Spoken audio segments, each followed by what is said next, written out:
Shalom à tous, que Dieu nous bénisse abondamment. C'est encore moi, le prophète Shalom, pour une vidéo encore une fois édifiante et qui nous fera du bien. Je prie que le cœur de quelqu'un soit disposé en ce jour pour entendre ce que Dieu a à nous dire. Nous allons prendre nos Bibles dans le livre de Jean, Jean chapitre 1, à partir du verset 17. J'aurais même voulu qu'on commence à partir du verset 16. Et je vais lire plusieurs versions pour augmenter notre compréhension du sujet principal. Et nous avons tous reçu de sa plénitude. Et grâce pour grâce, nous dit la parole de Dieu. Car la loi a été donnée par Moïse, et la grâce et la vérité sont venues par Jésus-Christ. Parole du Seigneur. Jean 1, du verset 16 à 17. Dans la version parole vivante, il est dit « Nous avons tous été comblés de ses richesses. Chacun de nous, en effet, a reçu sa part de la surabondance divine qui le remplit. Il a déversé sur nous, l'une après l'autre, ses bénédictions et ses faveurs. » Waouh! Waouh! Waouh! Waouh! Waouh! Je suis en train de lire ce passage et je suis comme inondé. J'aimerais prêcher la vérité aux nations. J'aimerais prêcher la vérité aux nations. Écoutez-moi très bien. Je dis j'aimerais prêcher la vérité donc aux nations. La Bible dit ici, en effet, oh Shadabos, Kadabros, Sintaka, Rindamo, Kotoria. En effet, a été utilisé ici pour dire que lorsqu'une loi est votée, lorsqu'un décret est prononcé, lorsqu'une décision est émise, elle doit prendre effet. C'est pourquoi on dit à cet effet ou encore en effet. En réalité, c'est pour dire à l'intérieur de l'effectivité de ce qui avait été dit, nous constatons que si la loi a été donnée par l'entremise de Moïse, la grâce et la vérité n'ont leur source qu'en Jésus-Christ. Dans la version Louis II, on nous dit ceci. La loi a été donnée par Moïse. La grâce et la vérité sont venues par Jésus-Christ. Lisons Semeur. Semeur nous dit ceci. L'écône des pastes. Glirache et plaré.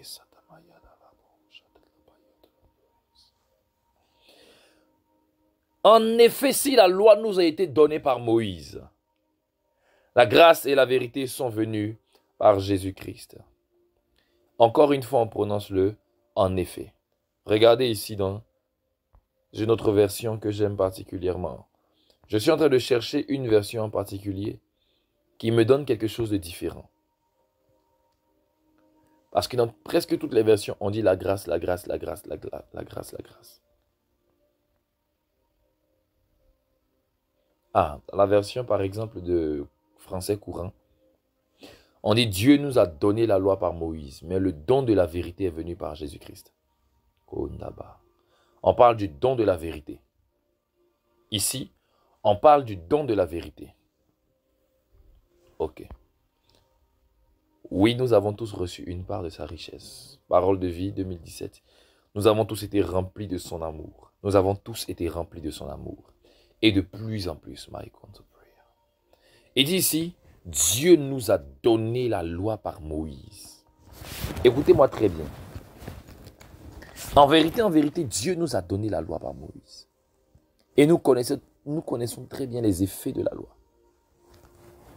Alléluia. Nous connaissons très bien les effets de la loi. Qui est Moïse? Moïse est lui-même l'une des plus grandes victimes vétérotestamentaires. Donc de l'Ancien Testament, de la grâce. Moïse est l'une des plus puissantes personnes utilisées par Dieu dans la grâce. Sachant très bien que c'est quand même lui qui a envoyé la loi par l'entremise du monde spirituel. Écoutez bien ce que je vais vous dire. Dieu nous a donné la loi par Moïse. Mais Moïse était lui-même un homme et un produit de la grâce. On tue tout le monde, lui on le laisse. Il a fait quoi de spécial? Ça a dit non, il était trop beau. C'est la grâce. et il est élevé par le pharaon même qui a voulu le tuer. C'est la grâce. De esclaves hébreux, pendant que tous les autres sont esclaves hébreux, tous les mâles qui allaient naître dans la famille hébreu allaient être des esclaves hébreux. Lui, Dieu, fait en sorte que, de par la puissance de la grâce de Dieu sur sa vie, qu'il puisse sauter cette étape. Il n'est pas traité comme un esclave hébreu, mais il est traité comme un prince égyptien. My God.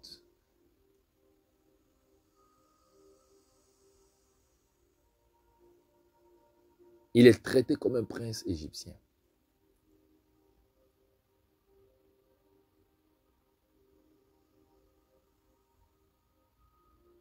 Il a été une grande victime de la grâce, ce Moïse de qui je suis en train de parler. C'est pourquoi je ne me permets pas moi-même de me priver de la grâce, parce que celui même par qui la loi est venue, c'était un homme de grâce. Il tue quelqu'un. Vous êtes sûr qu'il a demandé pardon à Dieu pour ça? Vous êtes sûr qu'il a payé pour ce crime? Dieu vient l'utiliser encore sans jamais lui parler de ce crime qu'il a fait. Bientôt, je parlerai de marcher dans l'amour. Aujourd'hui, ce que Dieu m'a mis à cœur, c'est de parler de marcher dans la vérité. La Bible dit ici, Dieu nous a donné la loi par Moïse, mais l'amour et la vérité sont venus par Jésus-Christ. Ici, dans la version parole vivante, on dit la grâce et la vérité n'ont leur source qu'en Jésus-Christ. On comprend donc que la vérité a une source. Et je prie pour commencer le message. Luca Mayon Gloria, Dons Capare de Brache, Glory de Mayon, so shade to pray the glory, the glory, the glory, the glory, the institution and homes. Mayon, so glory, the gloria. La couche cabranda, lipa retapla, sheglarama, rosetta la praise. Lokanda kibaush que ta pronta laba, ikanto kuriama, tokorando scabrando, shikanda brosi que te briaba, brandi la bakutashke, ilaturiamando skitabrando, likatoria praie de sa glory, de she glory de mountains, do la couche catalus, katush kataplai de rain mountains. Éternel Dieu, je suis en train de prier pour tes enfants, y compris moi aussi. Je t'en supplie par les compassions de ta douce présence, par le meurtrissure de ton Fils Jésus. Oh, je te prie, donne-nous de marcher dans la vérité. Quand je parle de la vérité, je ne parle pas de non. Qui a menti? Qui, si vous êtes trop démentis, non, je ne parle pas de ça. Tu as dit, le jour où vous mangerez de ce fruit, vous mourrez. Adam n'a pas voulu marcher dans ta vérité. Il a marché dans le mensonge du diable. Il a mangé ce fruit, en croyant qu'il n'allait pas mourir en mangeant ce fruit. Le diable a une arme, et sa première arme, c'est le mensonge. Tu l'as appelé source du mensonge, Abba du mensonge, père du mensonge. C'est pourquoi je prie, délivre-nous, Père, de tout esprit de mensonge, de tout lien de mensonge. La Bible dit que le semeur est sorti pour semer. Et la semence est entrée dans un endroit rempli d'épines et de ronces. La semence n'a pas pu porter du fruit. La semence qui est la parole, tu as dit dans Jean 17, ta parole est la vérité. Alors parfois la vérité peut être dans nos cœurs, mais elle peut être étouffée, freinée dans sa croissance, limitée, bloquée, aveuglée, écrasée par des ronces et des épines de mensonges. Coupe ces ronces, coupe ces épines. Détruis en nous l'ivraie. Tout ivraie de mensonges nous quitte. Et que la vérité de l'évangile s'imprègne de nous. Karamayan glory de glory de glory de ma. Makush tabrando skuta lipla segla retamera shepra de ratori de glory de ma. Leum te pa anto shatabrosa. Liunski torre de loria. Malto vacaro ta prea sheglaum te praise. Leonto rogoski prando loriama. Mandon don don dindan de kitun da ki makatush ki da toleblo sakli apparaît des branches. Que le Dieu des esprits des prophètes agisse dans la vie de ses enfants. Vous connaîtrez la vérité vous affranchira. La vérité vous affranchira. la vérité vous affranchira. La vérité vous rendra libre. C'est cette vérité que nous sommes venus prêcher sur la terre des hommes. Si la grâce et la vérité sont venues par Jésus-Christ, il faut que la grâce et la vérité se fassent entendre par toi. Père, fais de nous des canaux de libération, de manifestation de la grâce et de la vérité. Que par nous, la grâce et la vérité soient déployées sur la terre. Père, je prie. Enflamme-nous, embrase-nous, inonde-nous de la grâce et de la vérité, selon qu'il est écrit dans ta parole dans le livre de Jean 7. Que celui qui croit en moi, des fleuves d'eau vive couleront de son sein. Que des fleuves de grâce et des fleuves de vérité coulent de nous. Nous croyons que tu le feras.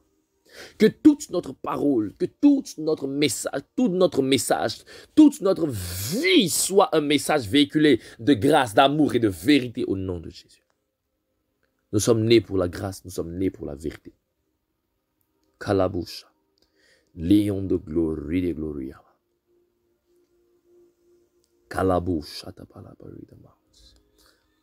Glorate marécha prédera pria, gloria, gloria. Je t'en supplie, éternel Dieu. Je t'en supplie, éternel Dieu. Si nous sommes nés pour te servir, permets-nous de te servir dans la grâce et dans la vérité. Inonde cette génération d'un esprit de vérité, d'un esprit d'amour, d'un esprit de vérité, d'un esprit d'amour, d'un esprit de vérité. L'aura t'égare réparé des séries de glory de mouse. Éternel Dieu, inonde nos âmes, inonde nos cœurs d'un esprit de vérité. Kalamushka, si kalabayon de braise, melouche et d'ablaus. Je t'en supplie, Seigneur Dieu, je t'en supplie, je t'en supplie. Je prie que l'esprit de vérité, qui est mentionné dans le livre de Jean chapitre 15. Tu as dit quand il viendra, lui l'esprit de vérité, il vous conduira dans la vérité tout entière. Je déclare maintenant l'effectivité de ce passage biblique dans nos vies. Jean chapitre 15, nous allons le déclarer. Nous allons le déclarer de tout notre cœur. Shalabayon Surya, Mayon se gloria. Telekamato shalablon talabres. Pelo. Likatarondo. Dans le livre de Jean, on appelle le Saint-Esprit Esprit de vérité. Ce n'est pas un hasard. Ce n'est pas un hasard.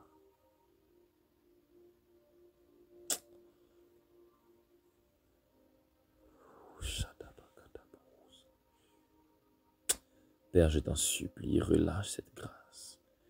Relâche cette grâce sur nos vies au nom de Jésus. Lion to Redema, Kilan to Korea, Leu Shadabros, Regeda Hadushka. La Bible dit ici, et quand il sera venu, l'esprit de vérité qui vient du Père, il rendra témoignage de moi. Jesus. Jesus. Il rendra témoignage de moi. Père, je suis en train de te prier du fond de mon cœur. Que quelqu'un puisse se laisser transporter par la vague de l'esprit en lui. Que l'esprit de vérité secoue quelqu'un qui m'entend. Que l'esprit de vérité secoue quelqu'un qui m'entend. Que l'esprit de vérité secoue quelqu'un qui m'entend. Jésus, lorsqu'il parlait, il disait en vérité, je vous le dis. Il disait en vérité, je vous le dis. Parce qu'il parlait du fond de la vérité, car c'est lui la source de la vérité. En réalité, il disait amen, amen. Il disait ici, comme il en est ainsi. Oh Shada Skoplai. Ainsi en est-il. Ainsi en est-il. Que nous puissions parler dans la pleine vérité, comme il en est réellement dans le ciel. La Bible dit, j'ai encore beaucoup de choses à vous dire, mais vous ne pouvez pas les porter maintenant. Et il nous dit, j'ai encore beaucoup de choses à vous dire, mais vous ne pouvez pas les porter maintenant. J'ai beaucoup de choses à vous dire, mais vous ne pouvez pas les porter maintenant. Il dit quand le consolateur sera venu, l'esprit de vérité, c'est lui qui vous conduira dans toute la vérité. Ce qui signifie que ce que Jésus voulait dire ici dans la Bible, ce qui est écrit ici dans la Bible que je tiens dans mes mains, ce qui est écrit ici dans la parole de Dieu, ce qui est écrit ici dans ces versets-là, ne sont pas toute l'intégralité de la révélation et de la parole et de l'enseignement et de la vérité révélée de Jésus-Christ. Il dit, j'ai encore beaucoup de choses à vous dire, mais vous ne pouvez pas les porter maintenant. Seul l'esprit de vérité, à sa venue, vous conduira dans ce que je ne vous ai pas dit, parce qu'il parle ici de toute la vérité, ce qui signifie que Jésus-Christ ne nous a pas enseigné toute la vérité. Quand je parle de toute la vérité, je ne veux pas parler de la vérité en termes de qualité, mais en termes de quantité, ce qui signifie que je ne veux pas dire que Jésus-Christ nous a caché les choses dans ce qu'il a dit et qu'il n'a pas dit toute la vérité sur l'histoire. Non, je suis en train de dire que Jésus-Christ n'a pas pu tout dire parce qu'il veut nous révéler tout ce qui est vrai dans l'univers. Jésus-Christ veut qu'on ait accès à la totale vérité de Jésus, Dieu. Il n'a pas voulu nous laisser dans l'ignorance.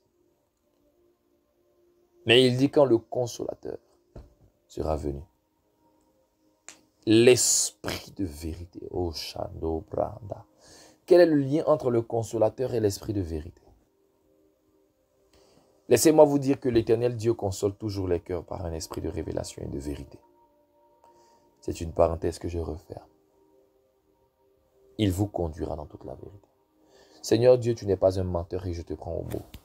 Que l'esprit de vérité nous conduise dans la vérité.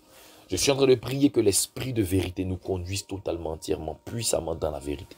Qu'il n'y ait pas d'amalgame, que nous ne puissions pas nous laisser égarer. Nous sommes une génération trop sensible. Nous devons aller là où tu nous conduis, là où tu nous demandes d'aller, Père. Nous devons nous conduire dans ton esprit, par ton esprit et pour ton esprit, dans la vérité. Éternel Dieu des armées, je t'en supplie. Tout-puissant, je t'en supplie, conduis-nous essentiellement dans ta vérité. Nous ne devons pas marcher comme des hommes normaux. Nous devons marcher comme des esprits sur la terre. Nous devons marcher dans la connaissance, la révélation de ce que tu veux pour nous. Nous sommes des hommes et des femmes de vérité. Vous savez, quels sont les bienfaits de la vérité? Oh, Shadaba, je t'en supplie, Jésus. Conduis-nous dans la vérité.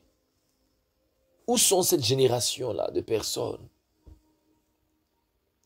qui diront à Dieu, j'entre 3 jours de jeûne pour marcher dans la vérité? Si je n'ai pas dit c'est pour arrêter de mentir, non, c'est pour connaître la vérité. Plusieurs aujourd'hui marchent dans la loi. Ils ne connaissent pas le mystère de la grâce et de la vérité. Vous connaissez la vérité? Je peux vous donner un indice sur la vérité. Quand j'ai dit comme ça que Adam et Ève ont été chassés du jardin parce qu'ils ont perdu la foi, c'est la vérité de l'évangile, mais plusieurs personnes ne le savent pas.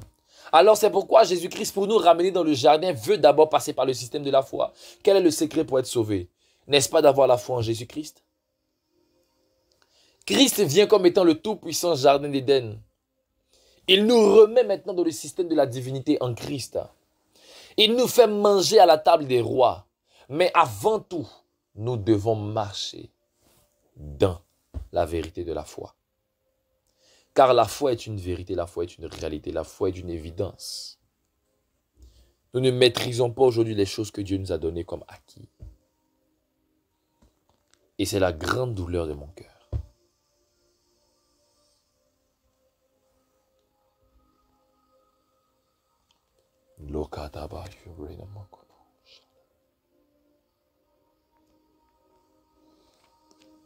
Soletora, chèque la paresse.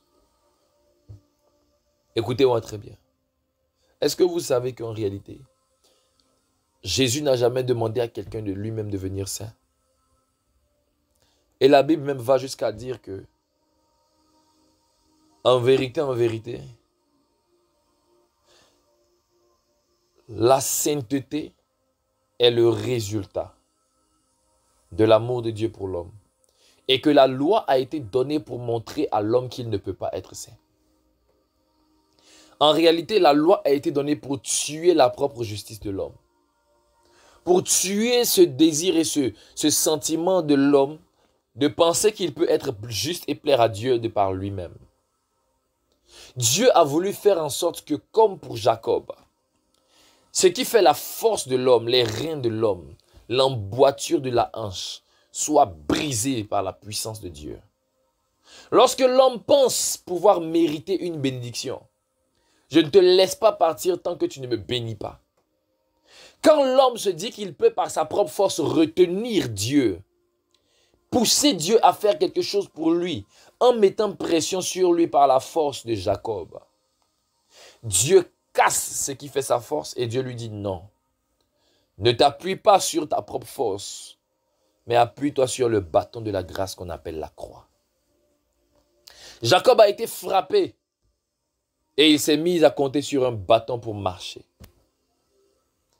C'est ce que j'appelle la marche de la vérité. Alléluia. Lokabahu jatabahu shatabahu shadabahu de glace. Lika rika taku de glace kia. Tike la couche cabrai de l'eau plando. Lika korata mari de breath of glory de glow. Plai de skipre de gloria. Sekurata marisha. Lion de praise.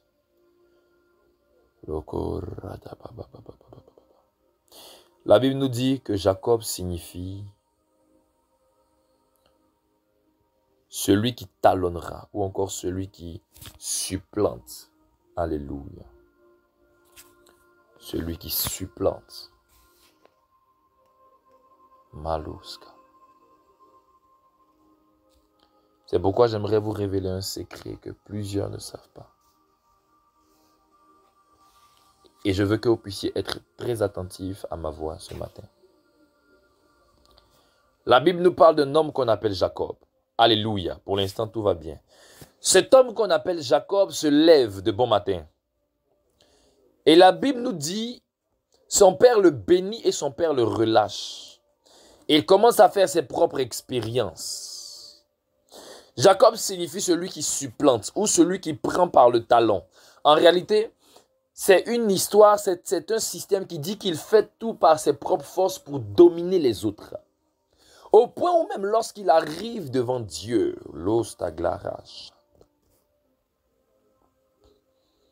il pense qu'il est arrivé. Il pense qu'il pourra dominer le Dieu de son salut. D'accord? Il pense qu'il est assez fort et qu'il pourra être au-dessus de celui qui l'a créé. Parce qu'il est habitué à prouver par sa force. Souvenez-vous de l'histoire de Rachel et de Jacob. La Bible dit une chose très importante. La Bible dit ici,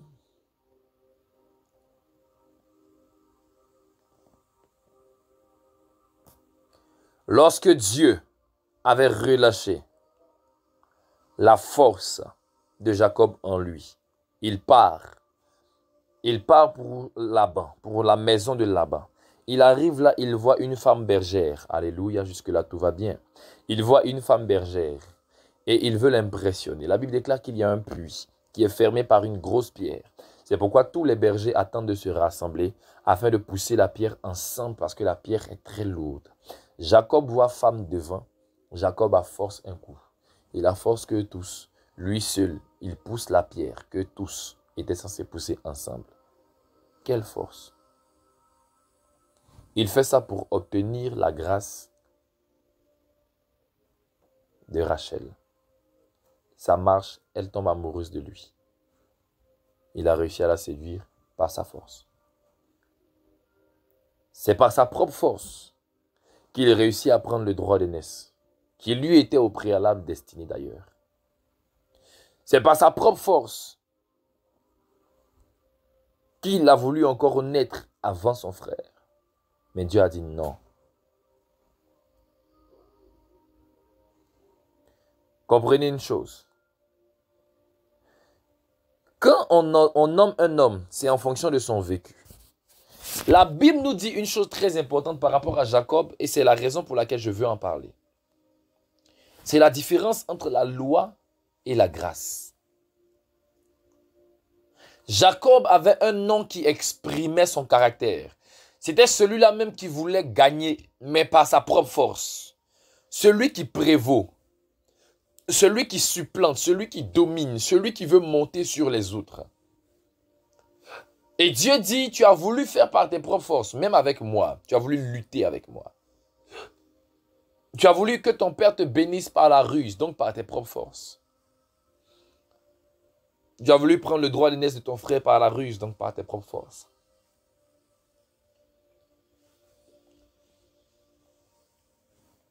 Mais moi, Dieu, je veux te bénir. Moi, Dieu, je veux faire quelque chose de nouveau avec toi. Alors, qu'est-ce que je fais? Écoutez-moi très bien. Dieu vient, il lutte avec lui au début. Pour que Jacob puisse voir que sa force n'est pas suffisante. Et que Dieu est différent des autres. On ne met pas la force devant le Dieu Tout-Puissant. On met la faiblesse. Il a dit, c'est dans ta faiblesse que moi je suis fort. Il dit, ma puissance s'accomplit dans la faiblesse. Tu veux voir un accomplissement de ma puissance? Sois faible. Jacob, tu es trop fort pour que je puisse t'utiliser. Jacob, tu es trop fort pour que je puisse me manifester au travers de toi. Alors maintenant, sois faible. C'est ça la grâce. On ne vous prêche pas la vérité. C'est pourquoi vous pensez qu'il faut être fort pour être gracié. Non. Non.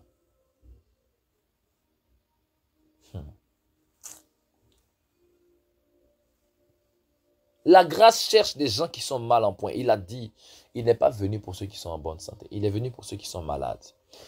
Et il a dit ici, il a dit aux pharisiens, si vous disiez que vous étiez aveugle, vous ne seriez pas aveugle. C'est parce que vous pensez que vous croyez, que vous voyez là.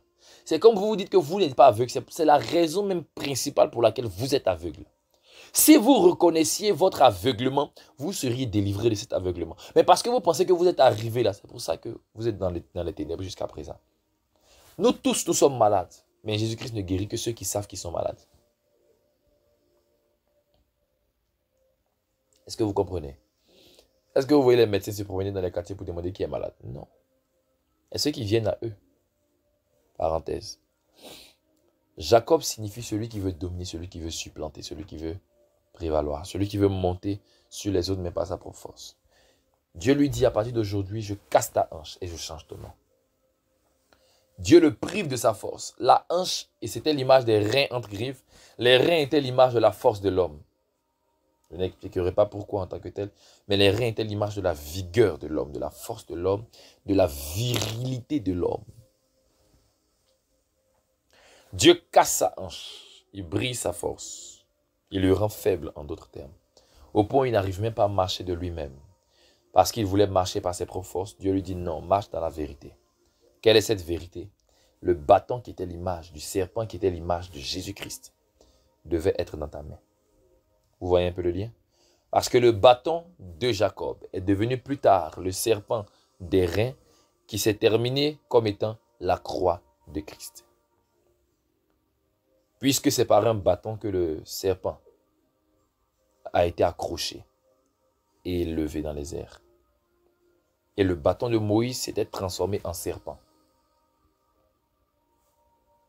C'était pour dire qu'il y a un bâton qui avait été mis sur un autre bâton. C'est le système de la croix.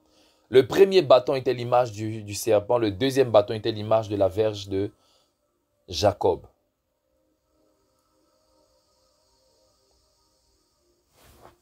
Et donc, il y avait deux bâtons, l'un sur l'autre. C'était l'image de la croix. Le serpent des reins était l'image de la croix. Un bâton qui avait été mis sur un autre bâton. Et Jésus-Christ vient maintenant, il dit à Moïse, il a permis d'abord que Moïse entre dans sa présence avec aussi un bâton. Pour attester, prouver et démontrer à Moïse que je ne veux pas ta force à toi dans tes bras. Je veux le bâton qui est dans tes mains. C'est le même système qu'avec Jacob. Je suis en train de vous enseigner la vérité. Alors lorsque Dieu vient maintenant au travers de Jacob, prouver, et lui dit, tu t'appelleras maintenant Israël. Que signifie Israël? Dieu a fait force sur Jacob et il a été le plus fort. Que signifie Israël? Dieu s'est montré plus fort. Est-ce que vous comprenez?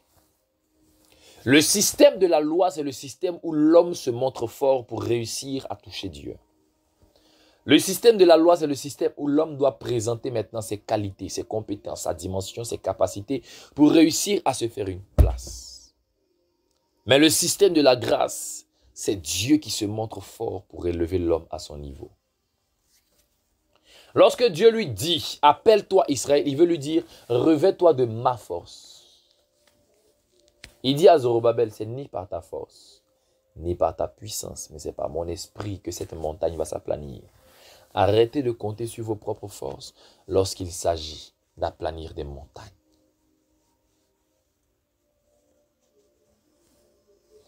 Arrêtez de compter sur vos propres forces lorsqu'il s'agit d'aplanir des montagnes.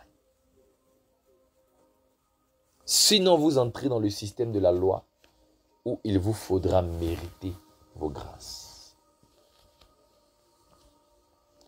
Léon des pros, chacré paré de Loria. Il vous faudra mériter vos grâces. C'est le système de la loi. Car la loi vous a été donnée par Moïse. Et avec Moïse, tu murmures, on te frappe. Murmurer. Que nous on fait tous les jours. Là. Eux, ils ont fait, on les a tués. Ils pêchent un peu, on les tue. Vous pensez que les autres nations ne pêchaient pas? Pourquoi Dieu les tuait pas aussi comme ça? Vous pensez que tout le monde pêche. Mais ceux qui sont entrés sous le système de la loi, quand eux ils pêchent, on doit les tuer. La loi n'était pas une bonne chose pour nous les chrétiens d'aujourd'hui. Dieu nous a envoyé la grâce et il nous a dit ceci. Malgré ton péché, je me montrerai fort en toi. Fort pour t'enlever de ce péché. Fort pour enlever les retombées de ce péché. Et fort pour réparer les dégâts de ce péché.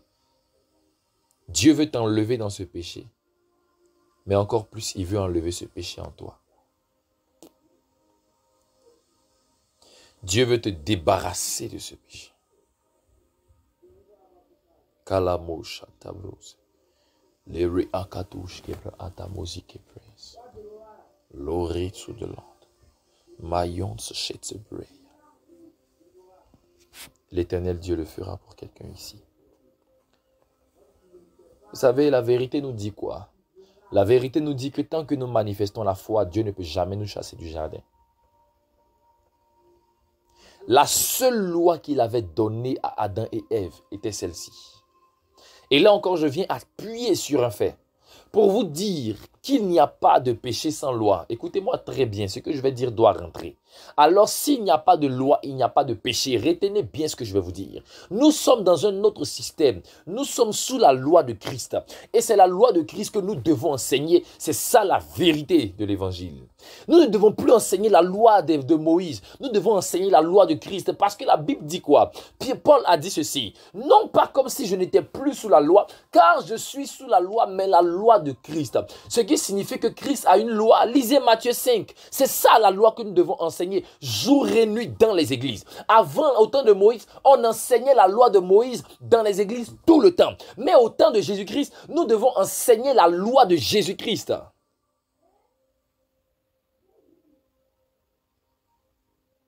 Et je crois, je prie d'ailleurs que Dieu me donne la force.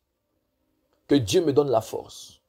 Je prie sincèrement que Dieu me donne la force. De tout mon cœur, je demande à Dieu qu'il me donne la force. Et je veux que vous puissiez prier pour moi aussi. Afin que Dieu me donne la force de tenir. De tenir ce programme de prière. Que nous allons diffuser certainement. Sur les réseaux. Certainement, certainement. Je ne suis pas sûr à 100%. Mais je me dis que nous allons le diffuser sur les réseaux. Alléluia. Je prêcherai sur le thème les mystères des lois de Christ. Je prêcherai sur les mystères des lois de Christ.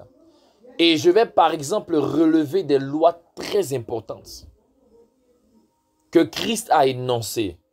Je ne parlerai certainement pas de toutes ces lois, mais je m'attarderai sur certaines de ces lois que je prioriserai.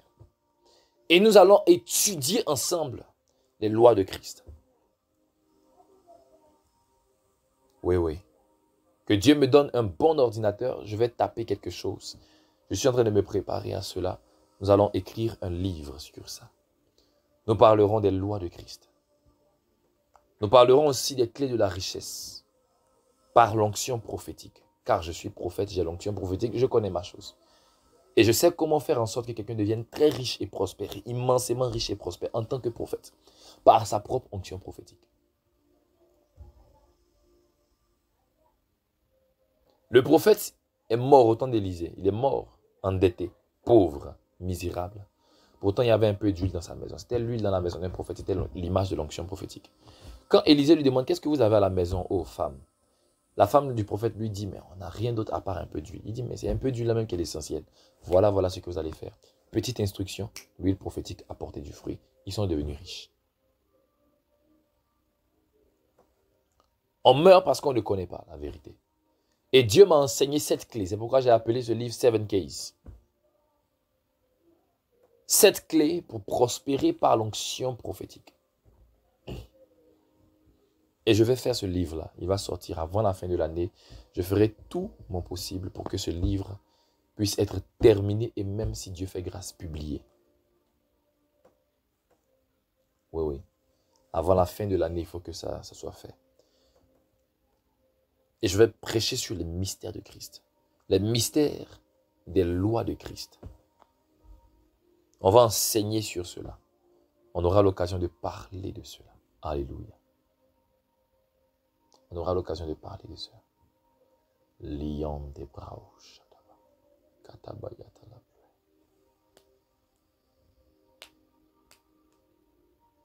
Nous devons prêcher la vérité.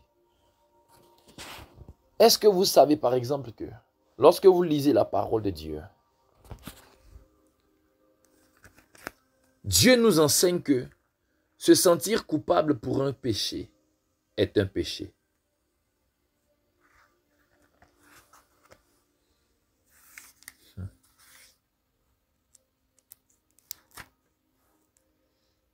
Vous voyez qu'on doit prêcher, non? On doit enseigner sur les mystères des lois de Christ. Parce que Jésus a dit, si vous m'aimez, gardez mes commandements. Et aujourd'hui, on ne montre pas à Dieu qu'on l'aime réellement. Parce qu'on ne garde pas ses commandements. Et surtout parce qu'on ne connaît pas ses commandements. Vous savez pourquoi? En réalité, on a tellement mal enseigné les commandements de Dieu. Vous me comprenez? On a tellement mal enseigné les commandements de Dieu. Vous me comprenez? On a tellement mal enseigné les commandements de Dieu qu'on ne se rend même pas compte que ces commandements-là sont typiquement de Dieu. La Bible dit, heureux les pauvres en esprit, car le royaume des cieux est à eux. Pourquoi on n'enseigne pas beaucoup sur ça? Pourquoi tous les dangereux prophètes, pasteurs, apôtres, évangélistes, etc. ne prêchent pas sur ce qu'on appelle heureux les pauvres en esprit, car le royaume des cieux est à eux? Heureux les affligés, car ils seront consolés. Heureux les débonnaires, car ils seront héritiers de la terre.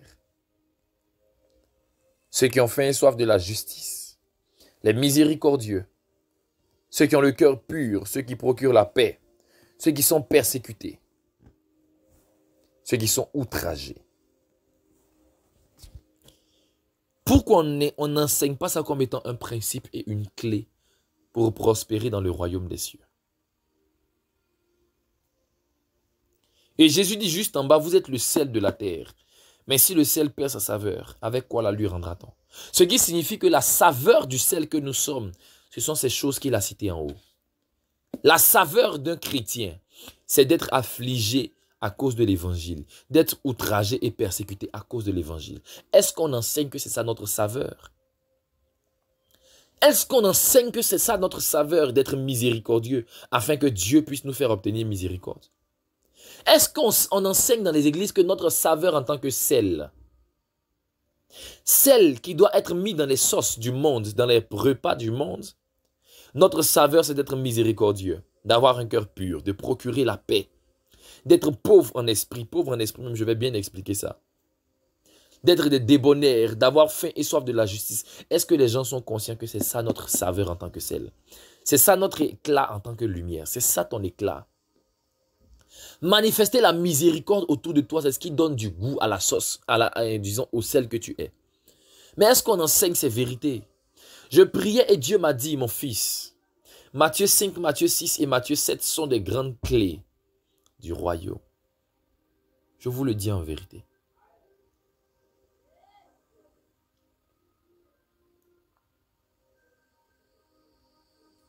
Est-ce que vous me comprenez?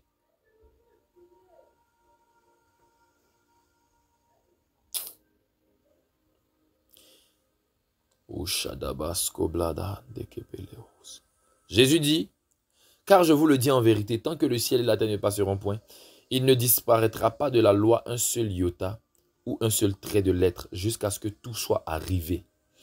Il dit jusqu'à ce que tout soit arrivé. Celui donc qui supprimera l'un de ses plus petits commandements et qui enseignera aux hommes à faire de même sera appelé le plus petit dans le royaume des cieux. Mais celui qui les observera et qui enseignera à les observer, celui-là sera appelé grand dans le royaume des cieux. Chose bizarre. Il dit celui qui supprime un commandement et qui enseigne aux hommes à aussi supprimer ce commandement. Il sera dans le royaume des cieux, mais il sera appelé petit. Ça veut dire que ce n'est pas le respect des commandements qui font entrer dans le royaume.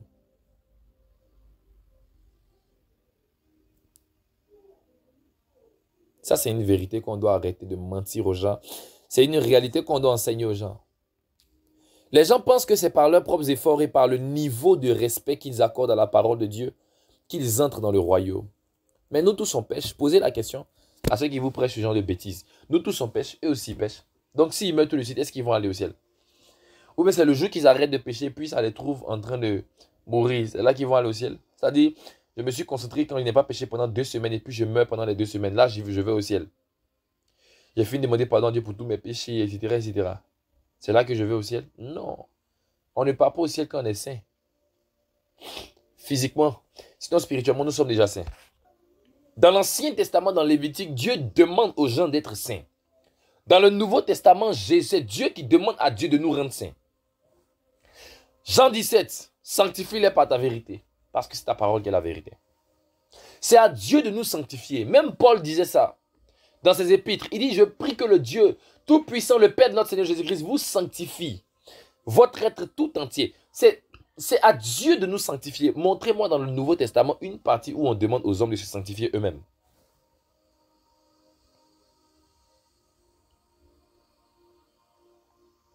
C'est à Dieu de nous sanctifier. Et il le fait par le sang de son Fils. Quand tu pèches, Dieu te cherche pour te sanctifier, te purifier. Le problème n'est pas d'être saint ou non. Le problème, c'est que quand tu fais quelque chose de mal, Dieu doit te corriger. Arrête de faire ce qui est mal. Et qu'est-ce qui est mal aux yeux de Dieu? Ce n'est pas les bêtises de la loi d'avant, non. Ce sont les choses de la loi de Christ. Quelle est la loi de Christ? La loi de Christ, c'est aime ton prochain. Comme moi, je t'ai aimé, parce que c'est la loi. Hein.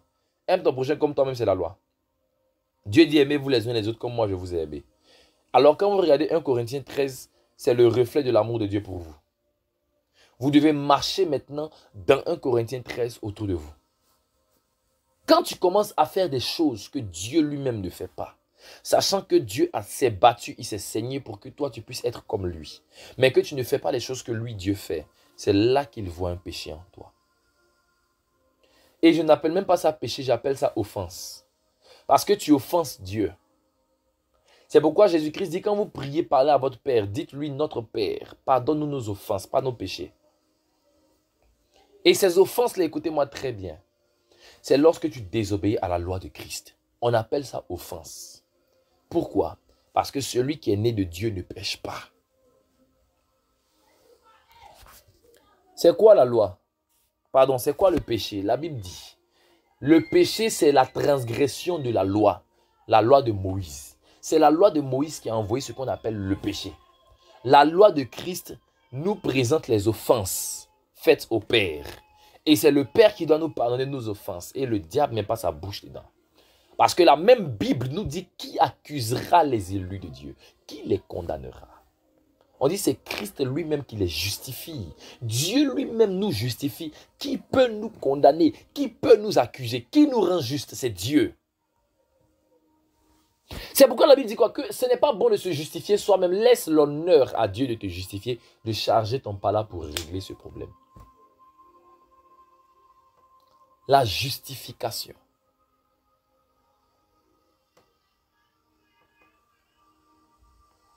Alléluia. La vérité, c'est que nous sommes saints, nous sommes purs devant Dieu. Jésus dit dans le livre de Jean, en son chapitre 15, je crois au verset 5, il dit, vous êtes purs à cause de la parole que je vous ai annoncée. Lisons ensemble cette parole qu'il a annoncée. Lisons-la, s'il vous plaît. Vous êtes purs à cause de la parole que je vous ai annoncée. Pardon, c'était le verset 3. Jean 15, 3. Déjà, vous êtes purs à cause de la parole que je vous ai annoncée. Quelle était la parole? Je lis le premier verset. Je suis le cep et vous êtes les sarments. Et mon père est le vigneron. Tout sarment qui est en moi et qui ne porte pas de fruit, il le retranche. Et tout sarment qui porte du fruit, il les monte afin qu'il porte encore plus de fruits. Déjà, vous êtes purs à cause de la parole que je vous ai annoncée. Est-ce que vous comprenez? Ici, on pourrait parler de la parole générale que Jésus-Christ est venu annoncer durant toute sa vie, etc., etc. Mais c'est trop général. Les deux premiers versets disent quoi? Il dit, je suis le vrai cep et mon père est le vigneron. Il dit, lui, il est le tronc de l'arbre. Et son père, c'est celui qui l'a planté sur la terre. Il dit, tout sarment qui est en moi et qui ne porte pas de fruit, il le retranche. Et tout sarment qui porte du fruit, il le monte afin qu'il porte encore plus de fruits. Tout sarment qui est en moi. Il dit, vous êtes en moi. Vous êtes des sarments, donc des branches connectées à moi, le cep, donc le tronc. Donc si je veux contextualiser ça, vous êtes des branches soudées au tronc. Est-ce que le tronc peut être en bonne santé et les branches seront malades? C'est la même sève qui coule en nous. C'est la même vie qui coule en nous. La vie de la sainteté, de la pureté qui coule en nous. C'est le même sang qui nous sanctifie, qui nous purifie. Le sang qui fait que moi je suis saint, moi Jésus-Christ, c'est ce même sang qui coule en vous et qui vous sanctifie, qui vous purifie au quotidien, tant que vous demeurez en moi. C'est pourquoi au verset 4, il a dit demeurez en moi. Il n'a pas dit soyez en moi parce que vous êtes déjà en moi, mais demeurez en moi, restez en moi. Ne faites pas comme Adam et Ève pour sortir de moi, vous demeurez en moi. Il dit celui qui demeure en moi. Je finis ici d'abord. Et je demeurerai en vous. Comme le sarment ne peut de lui-même porter du fruit. Il dit vous ne pouvez pas de vous-même porter du fruit. Vous voyez un peu? Il dit vous ne pouvez pas de vous-même porter du fruit. Il dit comme le sarment demeure en moi. Comme le sarment, ne peut de lui-même porter du fruit s'il ne demeure attaché au cep. Ainsi vous ne pouvez non plus porter du fruit si vous ne demeurez en moi. Et si ce fruit, c'était le fruit de la pureté, le fruit de la sainteté. Et déjà, vous êtes purs à cause de la parole que je vous ai annoncée. Demeurez en moi, et je demeurerai en vous. Comme le sarment ne peut de lui-même porter du fruit. Vous savez, cette phrase de « je demeurerai en vous », je l'ai vécu, je l'ai expérimenté. Pourtant, je suis aussi un pécheur. Mais j'ai expérimenté la grâce de Dieu. J'ai vu Jésus-Christ qui demeure en moi. Je l'ai vu demeurer en moi. Je l'ai vu de mes yeux demeurer en moi. C'est pourquoi quand je vous enseigne la vérité, c'est parce que je l'ai expérimenté. Et je sens en moi le fardeau de faire en sorte que les gens puissent vivre comme Dieu m'a fait la grâce de vivre, dans la vérité et dans l'amour de Dieu. Et je sens même en moi que c'est encore incomplet. C'est pourquoi je veux me battre, prier de tout mon cœur, pour que ce que je sais puisse grandir, s'agrandir, s'élever, s'augmenter jusqu'à ce que j'atteigne ce niveau que je veux réellement. Dans l'amour à ta bouche.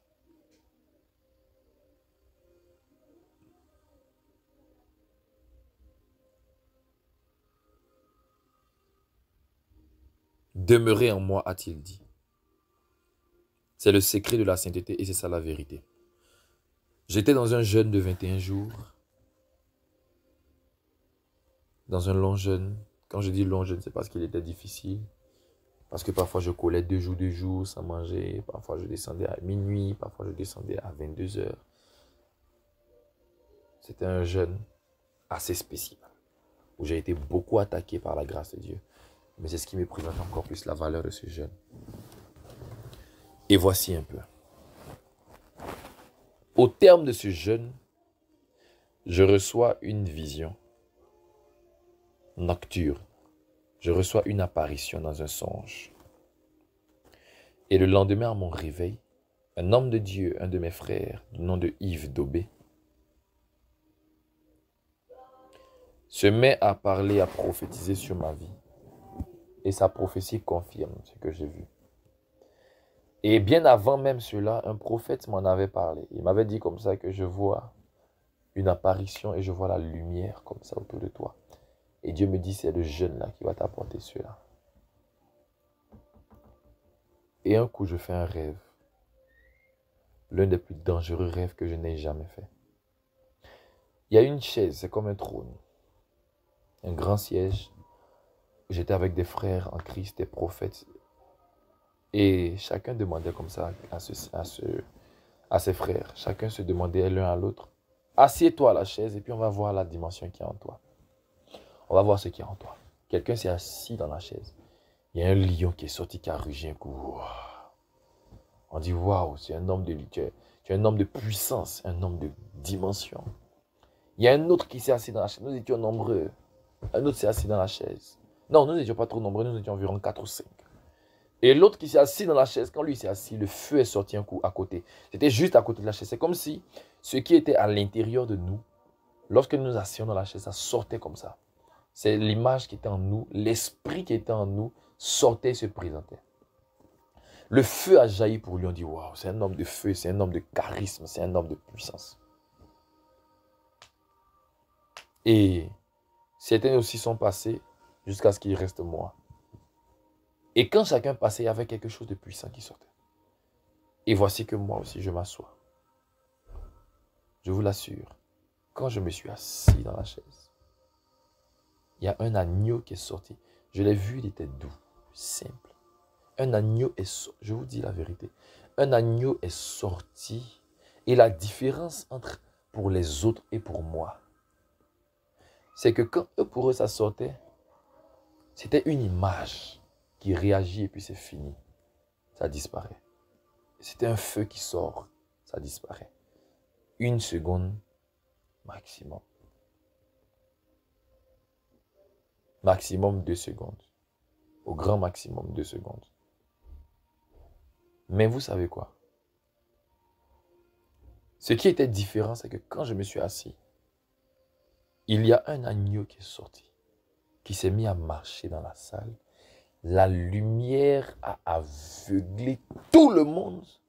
Eux tous ne pouvaient plus regarder. Ils se sont prosternés, couchés par terre, la tête contre la terre. Eux tous, personne ne pouvait rester debout. Moi-même, j'étais choqué. Nous tous, on regardait. Je dis, la lumière était aveuglante. La lumière était puissante. Quand je parle de puissance, je veux dire, cette lumière-là nous oppressait. Cette lumière-là nous oppressait. C'était tellement fort que moi-même qui regardais ce songe pendant que je le vivais, j'ai été obligé de fermer. Je vous dis, je ne sais pas comment vous expliquer. C'est comme si mes yeux étaient sur la salle. Dans le songe, c'est comme si mes yeux étaient sur la salle. Je regardais le songe comme ça. Et la lumière était tellement forte que ça m'a moi-même fait sortir du songe. Je me suis réveillé d'un coup. Je ne sais pas comment vous expliquer ça. Mais la lumière était tellement forte que même dans le rêve, j'ai dû fermer mes yeux un coup, sortir du rêve et me réveiller en sursaut. Tant la lumière était forte, l'agneau était sorti de moi. Et quand je me suis réveillé, mon frère m'a dit, homme de Dieu, Dieu me dit que tu es un agneau sur la terre ici. Je préfère dire cette phrase parce que ce qu'il a dit était plus lourd que ça. Il dit, tu es l'image de l'agneau de Dieu sur la terre des hommes. Et que quand on dit que tu ressembles à Dieu, nous avons été créés à son image, à sa ressemblance. Mais pas tous selon la même face. Toi, tu as pris la face de l'agneau de Dieu sur la terre.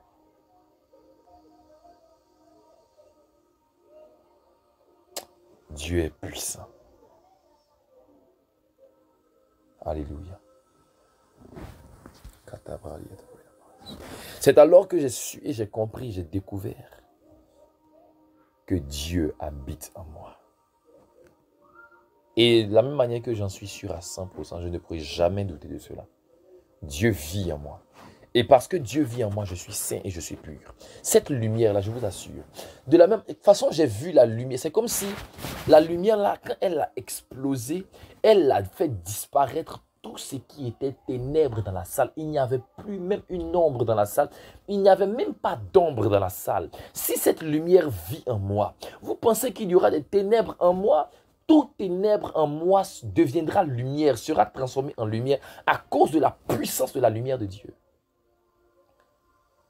Oui. Alors moi, je crois que je suis lumière du monde. Je l'ai vu de mes yeux dans ce rêve. Je vous en prie, famille, croyons en la vérité. C'est pourquoi je prie que Dieu donne la grâce de connaître la vérité. Cette grâce qu'il a face à quelqu'un qui m'écoute. Que Dieu fasse cette grâce à quelqu'un qui m'écoute et qui m'entend.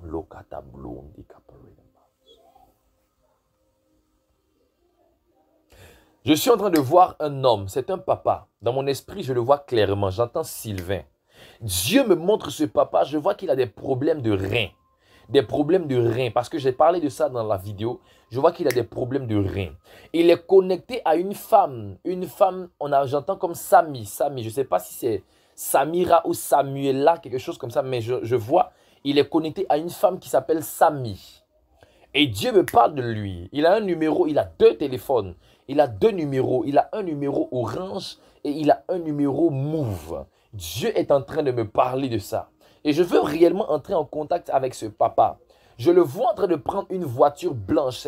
C'est un 4x4 blanc, pardon. Et il est en train de se promener au niveau de la Riviera. Je ne sais pas s'il habite précisément à la Riviera ou s'il travaille à la Riviera.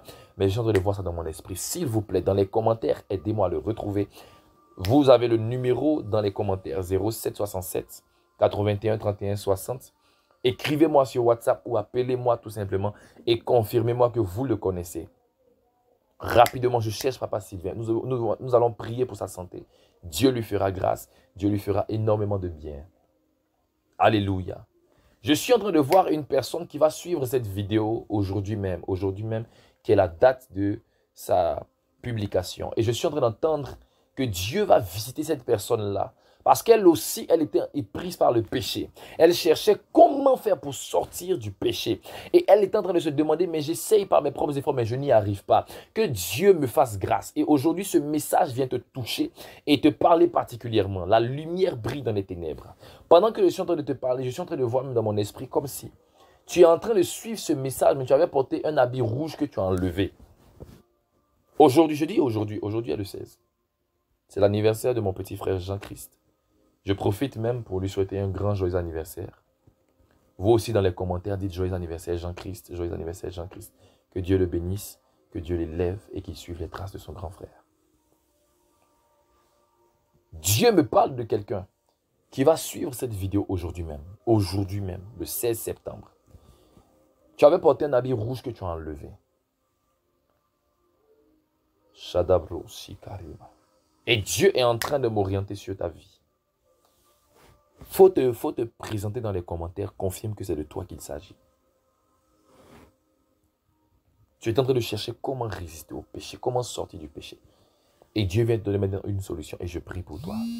Aujourd'hui sera la date officielle de ta sortie du péché.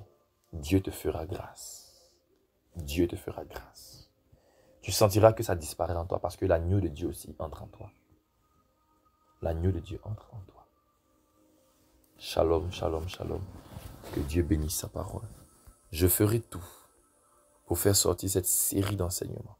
Sûrement que ce sera sur WhatsApp au numéro 07 67 81 31 60 dans un groupe où je vais prendre le temps de prêcher, d'enseigner sur les mystères des lois de Christ.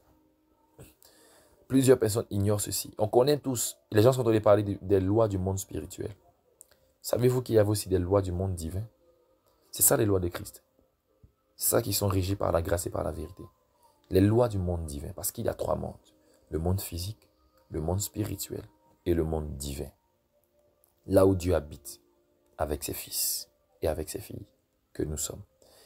Et ce monde est régi par des lois et des principes différents de ce que nous connaissons sur la terre des hommes. Vivement cette série d'enseignements. Que Dieu